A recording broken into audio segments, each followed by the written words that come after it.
Dando continuidade, então, à aula, agora nós vamos falar sobre as inter-relações metabólicas em alguns estados patológicos.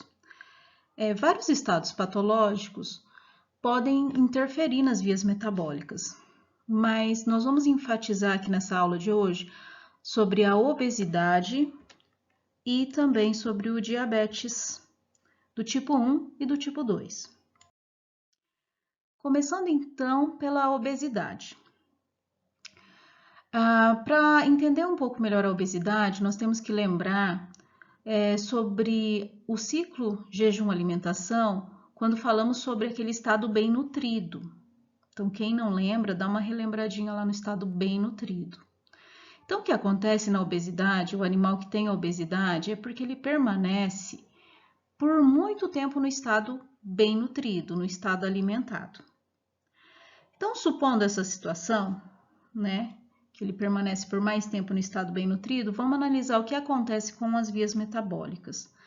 Então, vão chegar glicose, aminoácidos e também gordura da alimentação.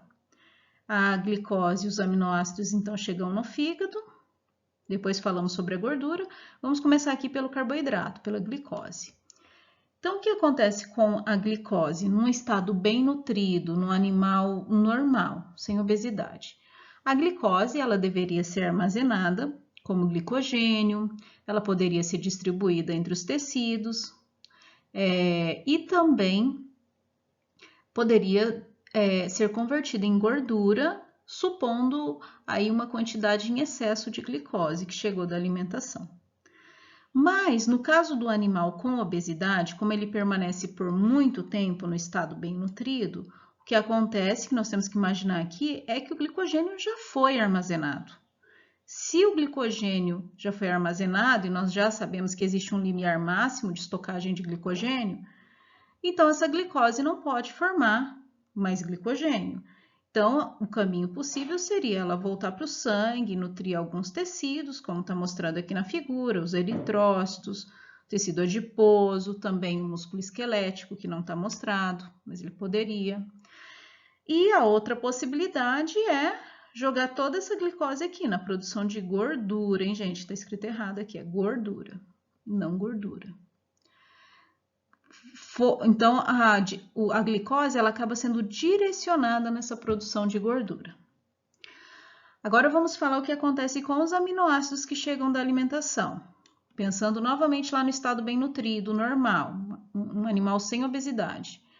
Os aminoácidos eles vão ser usados para biossíntese de proteínas hepáticas, proteínas em outros tecidos, e o que não for usado para biossíntese de proteína ou de outros compostos nitrogenados, ele é degradado, né? E os esqueletos carbônicos desses aminoácidos são direcionados na produção de gordura, por exemplo, ou de energia.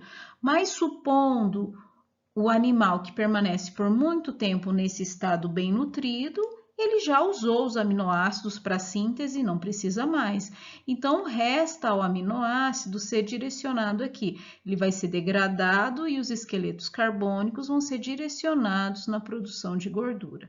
Então, vimos que tanto os aminoácidos quanto a glicose, eles ficam aqui direcionados na produção de gordura lá no fígado. E com relação à gordura que chega da alimentação, o caminho normal, né, o quilomicron que forma no intestino, ele vai deixar o lipídio da alimentação diretamente no tecido adiposo. Não está sendo mostrado, mas o quilomicron remanescente, ele chega ao fígado, levando a gordura que não foi distribuída ainda para os tecidos, caso haja o excesso. E normalmente nesses quadros de obesidade, a alimentação ela pode estar associada com o aumento da quantidade de gordura também. Então, ela chega aqui e se sobrar, né, essa gordura remanescente, esse quilomicron remanescente, ele deixa aqui os ácidos graxos que vão formar novamente um triacilglicerol e forma a lipoproteína do fígado, que é o VLDL.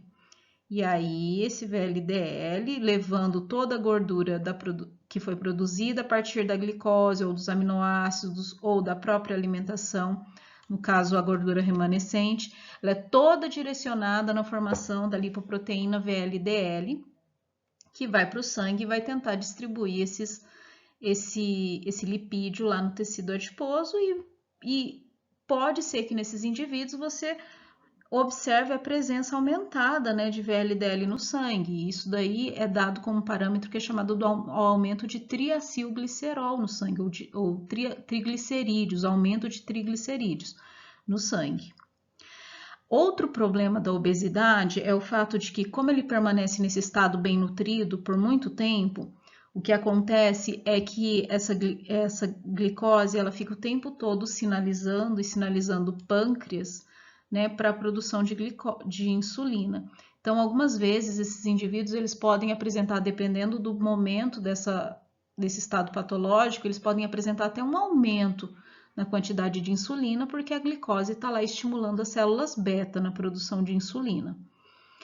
E com o tempo, com esse aumento, essa produção continuada de insulina pelo organismo, com o tempo o que acontece é que os tecidos eles podem começar a se dessensibilizar para resposta à insulina. Dessensibilização pode ser, por exemplo, a retirada de receptores de insulina na superfície da célula, então eles são retirados, diminuem em quantidade, ou alguma redução no processo usado da via de sinalização da insulina, para que ela sinalize menos. Isso é um processo, a dessensibilização ela é normal nos animais, é uma forma de proteção do animal caso esteja acontecendo algum problema, alguma alteração na produção de algum hormônio para que o corpo ele consiga manter ali a homeostase. Então, esse é um procedimento normal. Porém, na obesidade, esse quadro de dessensibilização ele pode vir a levar a um quadro de diabetes do tipo 2, que é o próximo estado patológico que nós vamos analisar.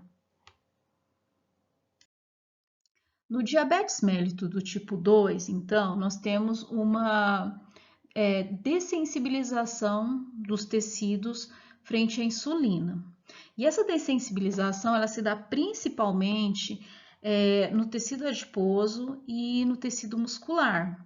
Mas temos que lembrar que isso corresponde a uma boa parte do corpo do animal. Então, isso vai interferir, né? Vai gerar alguns problemas por conta dessa não resposta desses tecidos à insulina. Então, eles começam a se dessensibilizar. O indivíduo ele ainda produz a insulina, em quantidades normais, às vezes ele até produz um pouquinho mais, mas normalmente ele ainda produz a insulina, ele só não responde, alguns tecidos não respondem. Então, nesse indivíduo, nós vamos ver uma mistura de respostas. Tem tecidos que não vão ter respostas à insulina, é como se eles estivessem num processo de jejum, porém, outros tecidos ainda respondem à insulina, que é o caso do fígado, que ele até responde razoavelmente bem à insulina. Então, vamos ver o que acontece com esses indivíduos quando chega da alimentação glicose, aminoácidos e gordura. Começando pela glicose. Então, a glicose ela chega até o fígado e o caminho normal, né, da glicose, como nós já vimos, é ele ser convertido em glicogênio. Porém, temos que lembrar que esse sinal de fazer o glicogênio, ele é dependente da ação da insulina. A insulina precisa sinalizar para que a glicogênio sintase, que faz o glicogênio, fique ativa, fazendo então o glicogênio a partir dessa glicose que está chegando. Outra possibilidade que o fígado ainda faz é pegar essa glicose e liberar para o sangue, para ser distribuída para os tecidos, conforme nós estamos vendo aqui nessas setas. Porém, se vocês observarem essa seta com essa cruz, né, com esses dois risquinhos, significa que esse processo não acontece ou ele está prejudicado. Então, essa glicose que vai para o sangue, ela não consegue entrar no tecido adiposo e no tecido muscular. Por que isso acontece? Então, isso acontece porque esses tecidos, eles não estão respondendo à insulina por conta da dessensibilização. Então, vai ter uma falta da presença dos transportadores de glicose, que é aquele GLUT4 que fica exposto na superfície da célula após a sinalização da insulina. Então, se o tecido está dessensibilizado, ele não consegue expor ou expõe muito pouco transportador GLUT4. E com isso, a entrada de glicose nesses tecidos ela é prejudicada. E como esses tecidos correspondem a uma boa parte do corpo do animal, então essa glicose ela tende a se acumular no organismo. E aí ela pode até voltar para o fígado. Voltando para o fígado, essa glicose já, o que tinha que fazer de glicogênio já fez. Agora o único caminho possível para essa glicose é produção de gordura lá no fígado. Então ela acaba, se começa a acumular aqui e aí ele tenta compensar por essa via formando gordura, aumento da produção de gordura, de triacilglicerol. Com relação aos aminoácidos que chegam da alimentação, eles vão chegar da alimentação, eles podem ter seu uso normal para síntese de proteínas e também eles vão acabar sendo direcionados aqui para a produção de gordura, o que sobrar. E ainda, conforme eu falei, aquele mix de resposta à insulina, o fígado, ele começa a ativar o processo de gliconeogênese. Então, a gliconeogênese, ela começa a ter um início ali no fígado. Isso não é um processo normal, no indivíduo normal, isso não acontece. A gliconeogênese, nós vimos, ela não pode acontecer nessa situação, mas aqui nós estamos falando de um estado patológico. Então, nesse caso, o fígado inicia um processo de gliconeogênese, porque os tecidos, eles é como se eles estivessem em jejum, porque eles não estão recebendo adequadamente a glicose. Então, tem um início do processo de gliconeogênese acontecendo aqui no fígado, que pode usar parte desses aminoácidos para a produção de glicose. Com relação às gorduras que chegam da alimentação, ela vai ser distribuída lá no tecido adiposo, normalmente, não está sendo mostrado aqui na imagem, mas isso acontece. E o restante ele volta para o fígado e no fígado vai ser reorganizada uma nova molécula de triacilglicerol e uma lipoproteína, que é o VLDL. Esse VLDL, ele tem que circular e distribuir esse lipídio para o tecido adiposo, novamente. Mas como nós temos esse direcionamento aqui, ó, da glicose, como ela não é distribuída para os tecidos, ela vai nesse sentido, volta para o fígado e é direcionada para a produção de gordura, nesses indivíduos vai ser observado um aumento na produção de VLDL. Ou seja, vamos observar também nesse indivíduo um aumento de triacilgliceróis.